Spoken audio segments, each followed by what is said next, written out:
بعد اعوذ باللہ من الشیطان الرجیم بسم اللہ الرحمن الرحیم والذاکرین اللہ کثیرا والذاکرات اعد اللہ لهم مغفرة واجرا عظیما وقال اللہ تبارک وتعالی فی مقام آخر والذین هم لفروجهم حافظون صدق اللہ العظیم اللہم صلی علی سیدنا و مولانا محمد وعلی آل سیدنا و مولانا محمد وبارک وسلم۔ معزز سامعین، اللہ رب العزت نے ہمیں اپنی کامل قدرت کے تحت پیدا فرمایا، پھر اللہ رب العزت نے ہمیں بہت ہی قیمتی فطرتوں سے مالا مال فرمایا۔ اللہ رب العزت کے وہ فطرتیں جو اللہ نے ہمیں عطا فرمائی اور وہ جوہر ہے جو اللہ رب العزت نے ہمارے اندر رکھی، اگر ہم ان کو پامال نہ کریں تو انسان فرشتوں سے بھی آگے چلا جاتا ہے۔ ان میں سے ایک فطرت اور ایک جوہر وہ حیا کا ہے۔ اللہ نے حیا انسان کو عطا فرمایا۔ اس حیا کی نعمت کو اگر بندہ محفوظ رکھے تو اللہ رب العزت اس بندے کو تمام تر امتحانات میں کامیابی عطا فرما دیں گے۔ حیا یہ وہ چیز ہے کہ جس بندے کے بیٹو کے اندر یہ آ جائے یا وہ جو اللہ نے عطا فرمایا اس کو صحیح سلامت رکھے تو یہ لاڈلے اور فرمانبردار بیٹے بنیں گے۔ جس بیوی کے اندر حیا کا جوہر موجود ہو، پامال نہ کیا ہو، تو وہ اپنے خاوند کی مثالی عورت اور بیوی بنتی ہے۔ جس شاگرد کے اندر حیا جیسا جوہر موجود ہو، پامال نہ کرے، تو وہ استاذ کے سامنے ایک فرمانبردار اور مطیع شاگرد بنتا ہے۔ وہ ایک اچھا اسٹوڈنٹ اپنے ٹیچر کے سامنے ہوتا ہے۔ اور اگر یہ جوہر اور یہ فطرت بندہ محفوظ رکھے اپنے رب کے سامنے، اس کو پامال نہ کرے، بے حیا بندہ نہ بنے بلکہ حیا کے جوہر کو سلامت رکھے، تو یہ بندہ اللہ کے نظروں میں ایک فرمانبردار مطیع بندہ بن جاتا ہے۔ اور یہ حیا کی دولت انسان کو ایک مرتبہ ملتی ہے۔ جس بندے کو اللہ نے عطا فرمایا، اگر اس بندے نے اس کو پامال کیا، خراب کیا، تو پھر دوبارہ ہاتھ پہ لگتا نہیں ہے۔ جس خاتون کو اللہ رب العزت نے یہ جوہر عطا فرمایا، اگر اس عورت نے بے حیائی کا مظاہرہ کیا، اس حیا کے چادر کو تار تار کیا، پھر یہ نعمت دوبارہ ہاتھ پہ نہیں لگتی۔ اللہ رب العزت نے حیادار لوگوں کے لیے جو باحیا ہوتے ہیں ان کے لیے قرآن مجید میں اجر عظیم کا وعدہ کر رکھا ہے۔ والحافظین والحافظات والذاکرین اللہ کثیرا والذاکرات، وہ مرد جو اپنے حیا کے چادر کو محفوظ رکھتے ہیں،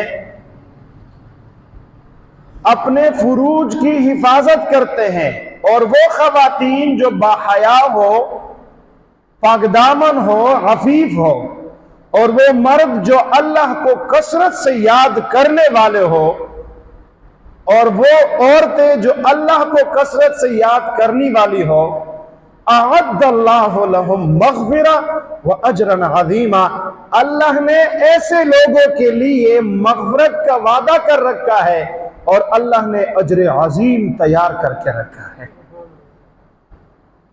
آج آپ لوگوں میں سے ہر بندے نے دیکھا ہے اور ہر بندے کی یہ خواہش ہوتی ہے کہ میں جو بھی کام کروں میں ترقی کے زینے پہ چڑھتا رہوں، مجھے ناکامی کا سامنا کسی معاملے میں بھی نہ کرنا پڑے۔ کوئی اسٹوڈنٹس ہیں وہ چاہتا ہے کہ میں کامیاب رہوں، کوئی زمیندار ہے تو وہ بھی چاہتا ہے کہ میں زمین کے معاملے میں کامیاب ہو جاؤں، کوئی بندہ تاجر ہے تو تاجر بھی چاہتا ہے کہ میں کامیاب رہوں، کوئی بندہ مسجد کا امام ہے تو وہ بھی چاہتا ہے کہ میں اپنے معاملات کے اوپر پورا اتر رہا ہوں، کوئی بندہ کسی بھی معاملے میں کوئی کام کر رہا ہو تو وہ کامیابی چاہتا ہے۔ ذرا اللہ کے قرآن سے پوچھتے ہیں کہ اللہ کے قرآن نے کامیابی کن لوگوں کے لیے بیان فرمائی ہے؟ قد افلح المؤمنون، تحقیق پکی بات ہے۔ اب اللہ خود فرما رہے ہیں کہ پکی بات ہے، میرے بندو تم یقین کرو، کامیاب ہو گئے مومن بندے، مسلمان کامیاب ہو گئے، مومن بندے کامیاب ہو گئے۔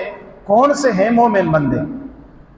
الذین هم فی صلاتہم خاشعون، جو نماز میں خشوع خضوع اختیار کرتے ہیں۔ والذین هم عن اللغو معرضون، فضولیات سے اپنے آپ کو روکتے ہیں۔ والذین هم للزکاۃ فاعلون، وہ اللہ کے دیے ہوئے مال میں سے جو اللہ نے ضروری قرار دیا ان مالوں کو ادا کرتے ہیں۔ والذین هم عن اللغو معرضون والذین هم للزکاۃ فاعلون والذین هم لفروجہم حافظون، اور وہ اپنے شرمگاہوں کی حفاظت کرتے ہیں۔ اللہ رب العزت نے ان لوگوں کے لیے کامیابی کا اعلان کیا ہوا ہے۔ تو جو لوگ باحیا ہوتے ہیں، جو لوگ اپنے عفت اور پاکدامنی کے چادر کو تار تار نہیں کرتے، اللہ رب العزت نے ان لوگوں کے لیے کامیابی کا اعلان کیا ہوا ہے۔ اور اسے اگلی بات بتاؤں کہ اللہ رب العزت نے دنیا میں ان لوگوں کے لیے جو باحیا ہو، مرد ہو یا عورت، چھوٹا ہو یا بڑا، باحیا ہو، عفت اور پاکدامنی کے چادر کو تار تار نہ کرے، اللہ نے دنیا میں فرما دیا کہ یہ کامیاب ہے۔ لوگ اسے ناکام کہیں، کاروباری سطح پہ جسی معاملے میں ناکام کہہ دے، لیکن اللہ نے ان کو تمغہ سنا دیا کہ یہ کامیاب ہے۔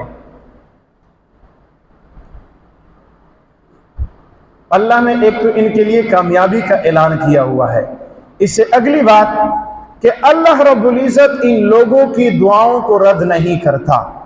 جب بھی یہ اللہ کے سامنے ہاتھ اٹھاتے ہیں، اللہ ان کے اٹھے ہوئے ہاتھوں کو واپس نہیں کرتا۔ صحیح بخاری کے اندر اللہ رب العزت کے محبوب صلی اللہ علیہ وسلم کی ایک صحیح روایت ہے، فرمایا کہ بنی اسرائیل کے اندر ایک 3 مرد تھے۔ مختصراً بات کو سمیٹتے ہوئے فرمایا کہ ایک مرتبہ وہ کسی سفر پہ نکلے تھے تو اچانک آندھی کی وجہ سے پہاڑ کے تودے گرا، وہ کسی غار کے اندر بارش کی وجہ سے اندر چلے گئے تھے، تو آگے پتھر نے ان کو روک دیا۔ پھر تینوں نے کہا کہ ابھی اگر معاملہ حل ہونا ہے تو اللہ سے دعا کر کے ہی حل ہونا ہے، کوئی ہماری مدد سن نہیں سکتا، ہماری آواز کو سن نہیں سکتا، تو کیا کریں؟ پھر کہا کہ دعا مانگتے ہیں۔ پھر دعا کیسے مانگے؟ کہا کہ جس نے کوئی نیکی کی ہو نا، اس بندے کو چاہیے کہ وہ دعا اپنے نیک عمل کا وسیلہ پیش کرے اور اللہ سے دعا مانگے، اللہ دعا قبول فرما دیں گے۔ ایک بندے نے دعا مانگی، اللہ رب العزت نے دعا قبول کر کے توڑے سے پتھر کو ہٹا دیا۔ پھر دوسرے بندے نے دعا مانگی، اللہ نے تھوڑا سا اور راستہ کھول دیا، لیکن مکمل راستہ نہیں کھلا تھا۔ ایک تیسرے بندے نے دعا مانگی کہ یا اللہ، آپ نے مجھے ایک مرتبہ یہ موقع ملا تھا کہ میں زنا کے اندر اپنے آپ کو مبتلا کر سکتا تھا، مجھے زنا کے تمام تر مواقع میسر ہو چکے تھے، لیکن اس وقت مجھے آپ کا خوف دامن گیر ہوا، میں نے وہ زنا سے اپنے آپ کو آپ کی خوف ڈر کی وجہ سے روک دیا۔ یا اللہ، اگر میرا وہ عمل آپ کے ہاں قبول ہو تو اس راستے کو، اس مشکل سے اندر اللہ رب العزت ہمیں نجات عطا فرما دے۔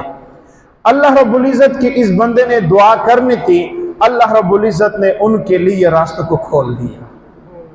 تو جو لوگ باحیا ہو، با کردار ہو اور عفیف اور پاک دامن ہو، اللہ رب العزت ان لوگوں کی مانگی ہوئی دعاؤں کو رد نہیں فرماتے۔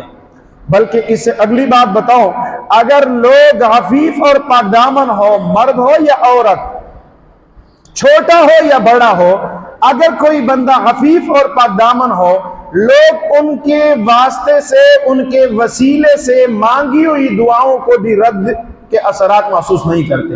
اللہ ان کے وسیلے سے مانگی ہوئی دعاؤں کو اللہ قبول فرما دیتا ہے۔ ایک مرتبہ دہلی کے اندر قحط سالی پڑی، لوگوں نے استسقاء کی نماز پڑھی۔ استسقاء کی نماز جب قحط سالی پڑ جائے تو باقاعدہ حضور صلی اللہ علیہ وسلم کی سنت ہے کہ لوگ پھر استسقاء کی نماز پڑھتے ہیں۔ تو لوگ نکلے تھے کسی میدان کی طرف، دعائیں مانگ رہے تھے، کئی دن دعائیں مانگی، دعاؤں کی قبولیت کے اثرات نمودار نہیں ہوئے۔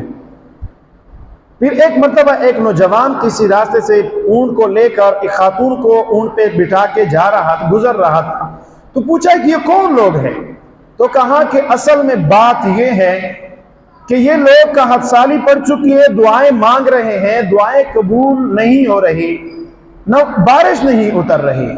تو وہ بندہ پھر واپس چلا گیا، ان کو بٹھا چکا تھا، واپس چلا گیا تو اس نے اب وہ خاتون کے چادر کو پکڑا، وہ نیچے لٹک رہا تھا، ہاتھ اٹھائے، دعا مانگی، واپس آ گیا۔ تو اچانک بادل چھا گئے، بادل چھا جانے کے بعد موسلادھار بارش برسنی شروع ہو گئی۔ لوگوں نے کہا کہ ہماری دعاؤں کے تو اثرات نمودار نہیں ہو رہے تھے، یہ جو بندہ آج ہماری مجلس میں شریک ہے نا، کمال اگر ہے تو اس بندے کے اندر ہے۔ ان کو بلایا، ان سے کارگزاری سنی کہ اصل بات کیا ہے۔ کہا کہ مجھے چھوڑ دو، اصل میرا کمال نہیں ہے، کمال وہ جو اونٹ کے اوپر بیٹھی ہوئی خاتون ہے نا، یہ ان کا کمال ہے۔ کیا کمال ہے؟ وہ کمال یہ ہے کہ جب بھی مجھے کوئی مصیبت پیش آ جاتی ہے، میں اس خاتون کے دوپٹے کو پکڑ کے اللہ کے سامنے دعا مانگتا ہوں۔ میرا والد بہت پہلے سے فوت ہو چکا ہے، میں ان کے وسیلے سے دعا مانگتا ہوں کہ یا اللہ، اگر میری والدہ کی پاکدامنی آپ کے ہاں قابل قبول ہے تو میری اس مصیبت کو ٹال دے۔ کبھی بھی ایسے نہیں ہوا کہ میں نے اس کے وسیلے سے دعا مانگی ہو اور اللہ نے رد فرما دیا ہو۔ آج جب میں نے اپنے والدہ کے دوپٹے کو پکڑا، میں نے اللہ سے دعا مانگی، تو آپ نے ان کے اثرات خود اپنے آنکھوں سے دیکھ لیے۔ کیا بات تھی کہ وہ حفیف اور پاک دامن تھی۔ اللہ رب العزت ان کا لاج رکھتے ہیں۔ جو بھی لوگ حفیف اور پاک دامن ہوتے ہیں تو اللہ رب العزت ان کے وسیلے سے مانگی ہوئی دعاؤں کو بھی رد نہیں فرماتا، بلکہ قرآن مجید میں اور صحیح احادیث مبارکہ میں اللہ رب العزت نے اپنے قانون تک توڑ دیا۔ اب ہم نے دیکھا ہے، ہمارا مشاہدہ ہے کہ بچہ سالوں کا، بڑے مہینوں کا ہو کر بڑی مشکل سے اپنے زبان کے اوپر کچھ الفاظ بولنا شروع کرتا ہے، الفاظ بولنا شروع کر دیتا ہے۔ لیکن قرآن مجید اس بات پہ گواہ ہے کہ جب بھی ایک نیک بندے کا معاملہ پیش آیا، حضرت یوسف علیہ السلام، واقعہ تو بڑی تفصیل کے ساتھ اللہ نے قرآن میں بیان فرمایا ہے، لیکن جب ان کی عفت اور پاک دامنی کا معاملہ آیا، اللہ رب العزت نے ایک چھوٹے سے بچے کو حکم دیا اور فرمایا کہ آپ کو حضرت یوسف علیہ السلام کی عفت اور پاک دامنی کی گواہی دینی ہوگی۔ چھوٹا بچہ بول پڑا کہ اگر یوسف کا دامن آگے سے پٹا ہوا ہے تو زلیخا کی غلطی نہیں ہے، یوسف کی غلطی ہے، اور اگر پیچھے سے دامن پٹا ہوا ہے تو سیدنا یوسف علیہ السلام پاک دامن ہے، عفیف ہے، ان کے اندر کوئی غلطی نہیں ہے اور عورت کے اندر غلطی ہے۔ چنانچہ جب دامن کو دیکھا گیا، اللہ رب العزت نے اس چھوٹے سے بچے کی گواہی کی وجہ سے یوسف علیہ السلام کو نجات عطا فرمائی۔ کیوں؟ حفیف اور پاک دامن تھے، حیادار تھے۔ قرآن مجید میں ہماری ماں، میرے اور آپ کے پیارے محبوب، کائنات میں ان سے بلند و بالا درجہ مخلوقات میں کسی کا نہیں، بس صرف اللہ رب العزت کا درجہ، اس کے بعد ہمارے پیارے نبی صلی اللہ علیہ وسلم کا مقام اور مرتبہ ہے۔ ان کی اہلیہ، گھر والی کے اوپر تہمت لگی۔ آج رشتہ دار کے اوپر کوئی تہمت برداشت نہیں کرتا، کوئی دور کا پہچاننے والا ہو اس کے اوپر تہمت برداشت نہیں کرتا، کوئی دوست کے تہمت کو برداشت نہیں کرتا، میرے اور آپ کے پیارے نبی صلی اللہ علیہ وسلم کی گھر والی کو تہمت لگا کر اور منافقین نے واویلا مشانا شروع کر دیا. قرآن جب باری آئی عفت اور پاکدامنی کی، اب پیارے محبوب صلی اللہ علیہ وسلم کی گھر والی کی پاکدامنی بیان کرنی تھی. اللہ نے ویسے وحی نازل نہیں فرمائی، اللہ نے اشارات و کنایات سے نہیں بتایا، دو ٹوک اعلان سنا کر ایک دو آیتوں کے ساتھ نہیں، اللہ نے عفیفہ کائنات ہماری ماں امی عائشہ صدیقہ رضی اللہ تعالیٰ عنہ کے حق میں 10 آیتیں قرآن مجید کی اتار دی ہے. کیوں؟ عفت اور پاکدامنی کا معاملہ تھا. عفیف اور پاکدامن لوگ اللہ کو بڑے پسندیدہ ہیں، اللہ رب العزت کے ہاں بہت بلند و بالا مقام رکھتے ہیں. تو معزز سامعین اور گھروں کے اندر سننے والے خواتین، اگر ہم چاہیں کہ اللہ رب العزت کے پسندیدہ بندے بن جائے تو جو اللہ نے نعمت عطا فرمائی حیا والی، اس کو تار تار نہ کریں، حیا اور پاکدامنی کے چادر کو محفوظ رکھیں. جب بندہ ان کو محفوظ رکھتا ہے تو اللہ رب العزت کے ہاں انعامات پاتا ہے. اور اگر خدا نہ خواستہ اس کو تار تار کیا، حضور صلی اللہ علیہ وسلم ارشاد فرماتے ہیں، جب میں اللہ رب العزت نے مجھے جہنم کی سیر کرائی، جنت کی سیر کرائی، دکھایا سب کچھ کہ یہ ہیں، فرمایا کہ ایک کنویں کے ساتھ میرا گزر ہوا، کنویں سے آگ کے شعلے اوپر کو آ رہے تھے اور وہ شعلے لوگوں کو بھی اوپر اٹھا کے پھر دوبارہ اندر ڈال رہے تھے. میں نے پوچھا کہ جبرائیل یہ کون لوگ ہیں؟ فرمایا کہ اللہ کے نبی، یہ وہ لوگ ہیں جو دنیا کے اندر اپنی عفت اور پاکدامنی کا خیال نہیں رکھتے تھے، شرمگاہوں کے لحاظ سے محفوظ نہیں تھے، زنا جیسی موذی بیماری کے اندر مبتلا تھے. اللہ رب العزت نے ان کو ان گھڑوں کا مستحق بنا دیا. عفیف اور پاکدامن لوگ اللہ کے ہاں بہت بلند و بالا مقام رکھتے ہیں.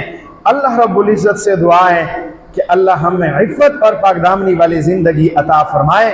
وما علینا الا البلاغ المبین.